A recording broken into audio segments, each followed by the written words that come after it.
Artıq bir neçə ölkə 4 günlük iş həftəsini test mərhələsinə çıxarıb. Məsələn, Böyük Britaniyada aparılan pilot layihələrdən aydın olur ki, işçilər həm məhsuldarlıq baxımından geri qalmayıblar, həm də daha motivasiyalı olublar. Yaponiyada isə bəzi şirkətlər bu sistemi tətbiq edərək əməkdaşlarının stress səviyyəsinin azaldığını, ailəyə və şəxsi inkişaflarına daha çox vaxt ayırdıqlarını müşahidə ediblər. Azərbaycanda isə bu modelin təhsil sahəsində ilk nümunəsi artıq Bakı Dövlət Universitetində bəzi ixtisaslarda 4 günlük dərs cədvəlinin tətbiqi ilə özünü göstərir.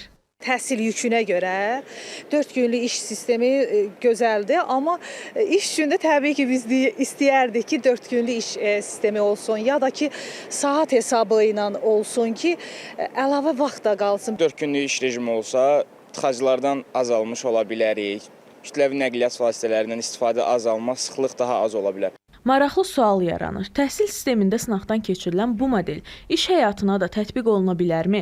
4 günlük iş həftəsi həm məhsuldarlığa, həm də sosial həyata necə təsir göstərə bilər? Çünki hal-hazırda deyək ki, 5 günlük və yaxud da 6 günlük iş həftəsində işçiləri çalışdıran sahibkar 4 günlüyə keçməli olanda tərs mütənasiblik təşkil edəcək. Yəni, həftəni sadə günü azaltdığına görə işçini çoxaltmalı olacaq. Bu da dolayısıyla deyək ki, digər tərəfdən xərcini fərziyyə kimi deyirik, sahibkar azaltmaq istədiyi halda işçilik baxımından da artırmış olacaq. İnsan resursları üzrə mütəxəssislər bildirirlər ki, işçinin istirahət vaxtı artdıqca motivasiya və işə yanaşma da güclənir. Amma eyni zamanda iş saatlarının sıxılması əlavə yüklənmə ehtimalını da artırır.